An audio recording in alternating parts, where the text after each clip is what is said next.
మేఘమల్లె సాగి వచ్చి దాహమేదో పెంచుతావు, నీరు గుండెలోన దాచి మెరిసి మాయమవుతావు.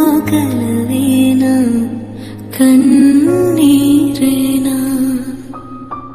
తేనెటీగలాగ కుట్టి తీపి మంట రేపుతావు, పువ్వులాంటి గుండెలోన దారమల్లె దాగుతావు.